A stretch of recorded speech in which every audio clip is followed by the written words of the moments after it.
नमस्कार दोस्तों, स्वागत है पहाड़ी बंदा रवि के ब्लॉग में। आज का ब्लॉग हमारा होने वाला है उर्गम वैली। ये है उर्गम वैली की सुबह, जहां हम उठे तो हमें सामने दिखा पहाड़ और बुग्याल का नज़ारा।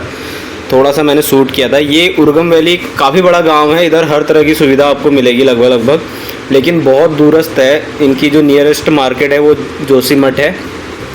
तो जैसे ही मैं सुबह उठा, फिर मैंने सोचा कि चलो छत पे जाता हूँ, एक बार छत से नज़ारे देखता हूँ। सामने जो बुग्याल दिख रहे थे और पहाड़ दिख रहे थे, वो मुझे काफ़ी आकर्षित कर रहे थे कि मेरा सफ़र आगे का बहुत एक्साइटेड होने वाला है। और पहाड़ तो इतने बड़े हैं। जो ये सामने वाले पहाड़ दिख रहा है, इसमें भी एक दो ट्रैक जाते होंगे, और अगर भविष्य में कभी मौका मिला तो उधर ज़रूर जाएंगे। लेकिन पहाड़ इधर बहुत बड़े हैं। इसके ऊपर ही कहीं है रुद्रनाथ। और ये देखो सामने वाले पहाड़, और ये उर्गम वैली का एक नज़ारा। उर्गम वैली से हमारा सफ़र शुरू होगा कल्पेश्वर महादेव के लिए। अभी सब बंदे उठेंगे, फ्रेश होंगे, और उसके बाद नाश्ता करने के बाद हम लोग जाएंगे कल्पेश्वर महादेव। कल्पेश्वर महादेव काफ़ी शांत जगह है और सबसे शांत केदारों में से एक है, जहां आप सबसे आसानी से पहुंच सकते हैं।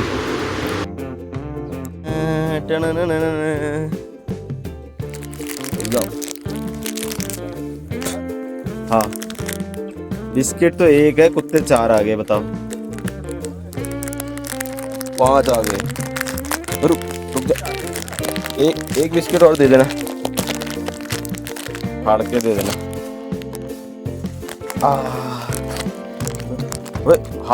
अगर किसी ने हाथ खाया ना बेटे, मैं उसको खा जाऊंगा। आराम से आराम से।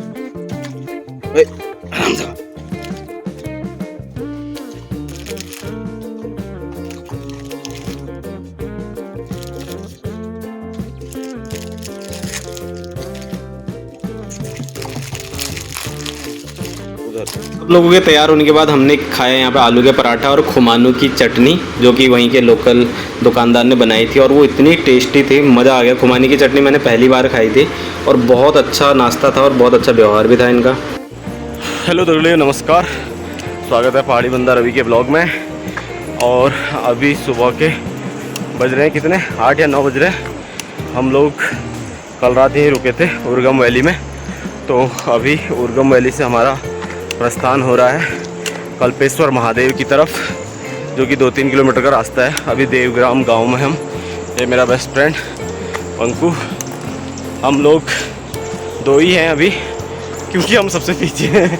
हमसे जो बाकी हमारे 7 मेंबर हैं वो आगे निकल चुके हैं आधे 1 किलोमीटर, और हमारे बैग इतने हैवी हो रखे हैं। कुछ कहना चाहोगे? No comment please. No comment please. सच में अभी से इतने भारी बैग हो रहे हैं। अभी प्लेन है, अभी बिल्कुल प्लेन है ये। और कल्पेश्वर में दर्शन करने के बाद हम जाएंगे रुद्रनाथ की तरफ। रुद्रनाथ सबसे टफेस्ट ट्रैक में से एक है। देखते हैं क्या होता है रास्ते में। अगर जो भी बढ़िया नज़ारे मिलेंगे दिखाता हूँ, जैसे कि ये वाटरफॉल देखिए, ये देखो वाटरफॉल। इनका बैग देखो आप। पंकु भाई प्रोफेशनल ट्रैकर लग रहे हैं बिल्कुल, क्योंकि बैग भी हैवी है और चल भी रहे हैं भाई।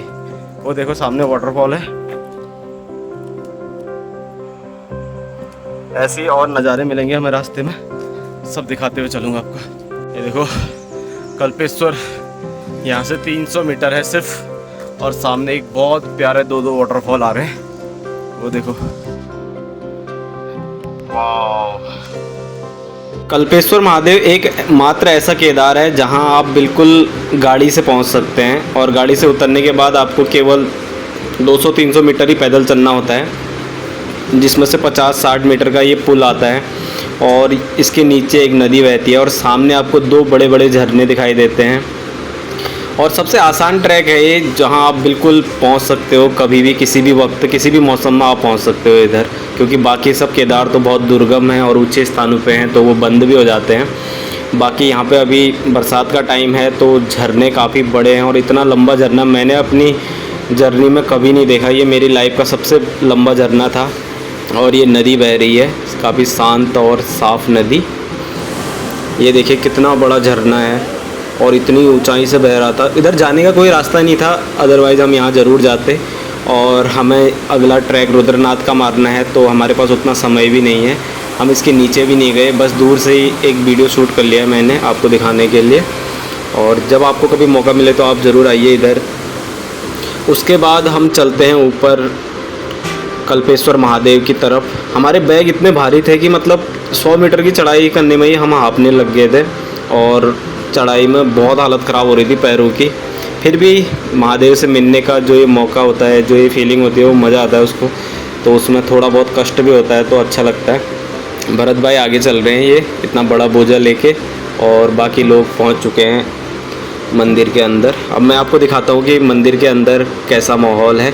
वहाँ गर्भगृह में तो फ़ोटोशूट या वीडियो करना अलाउड नहीं है, बाहर ही मैं आपको दिखाऊँगा और कैसा वहाँ का नज़ारा है, क्या क्या हमने देखा वो सब इसमें दिखाता हूँ।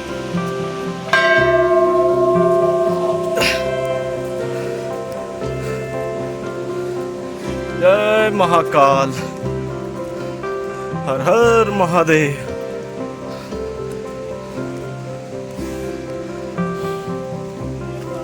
कल्पेश्वर के गेट के सामने ही हमने अपने बैग वगैरह सारे रख दिए थे, और उसके बाद इस तरह यहाँ पे कुछ कुटिया भी हैं जिसमें यहाँ के बाबा लोग या समिति के लोग रहते हैं। और यहाँ से ये गेट शुरू होता है अंदर की तरफ। यहाँ पर नंदी महाराज के दर्शन होते हैं सबसे पहले, फिर उसके बाद ज्योतिर्लिंग के दर्शन होते हैं, फिर केदारनाथ के दर्शन होते हैं, और उसके बाद चलते हैं अंदर की तरफ। ये नदी है, इसका नाम मुझे अभी याद नहीं है, मैं मेंशन कर दूंगा। ये हवन कुंड ध्वनि है, और जो सामने आपको ये अस्त्र दिख रहे हैं ये पांडवों के अस्त्र माने जाते हैं, जिसमें मुझे अर्जुन और भीम के ये धनुष और गदा समझ में आए, बाकी मुझे समझ में नहीं आए। 5 पांडवों के 5 अस्त्र को यहाँ पे सुशोभित किया गया है। और जो कल्पेश्वर महादेव है ये बहुत बड़ा जो पहाड़ है, यहाँ पे एक हल्का सा पत्थर उसी के नीचे बनाया गया है, और यहाँ बोलते हैं कि भगवान शिव की जटाएं हैं। कल्पेश्वर महादेव आखिरी केदार माना जाता है, 5 केदारों में ये पंचम केदार है, लेकिन हमने इसके दर्शन पहले कर लिए। और रुद्रनाथ सबसे टफ है तो हम रुद्रनाथ बाद में जाएंगे। यहाँ काफ़ी भव्य वातावरण है और शांति बहुत है इधर, क्योंकि एक तो नदी है पास में, ऊपर से बिल्कुल पहाड़ के बगल पे है, तो यहाँ पर आपको काफ़ी शांति का अनुभव होता है। और पास में भी है तो आप देख सकते हैं। और यहाँ अलग अलग ये मंदिर बने हुए हैं जिसमें क्या कहते हैं, आप 12 ज्योतिर्लिंग के भी दर्शन यहाँ पे कर सकते हो। छोटे छोटे ज्योतिर्लिंग के प्रतीक बनाए गए हैं, और केदारनाथ जी के भी दर्शन बनाए गए हैं। केदारनाथ जी के गर्भगृह का दर्शन बनाया गया है, यानी आप यहाँ आके सारी चीज़ों का दर्शन कर सकते हो एक साथ। और यहाँ पर त्रिशूल, भगवा ध्वज और मूर्तियाँ, सारी चीज़ें हैं। ये ज्योतिर्लिंग के दर्शन हैं। देखो ये पंच केदार हैं, पंच केदार के दर्शन हैं। यहाँ पर 5 अलग अलग केदार बने हुए हैं, और ये ज्योतिर्लिंग के दर्शन हैं। 12 ज्योतिर्लिंग के आप एक साथ यहाँ पर दर्शन कर सकते हो, और इस पे वीडियो वगैरह भी बना सकते हैं, इसका कोई वो नहीं है। और यहाँ पे नंदी महाराज भी हैं। भरत भाई हमारे नंदी महाराज के कानों में कुछ कह रहे थे, मैंने हल्का सा वीडियो शूट कर लिया। तो आपको ये कैसा लगा ज़रूर बताना कमेंट करके हमको, और आप भी ज़रूर आना इधर।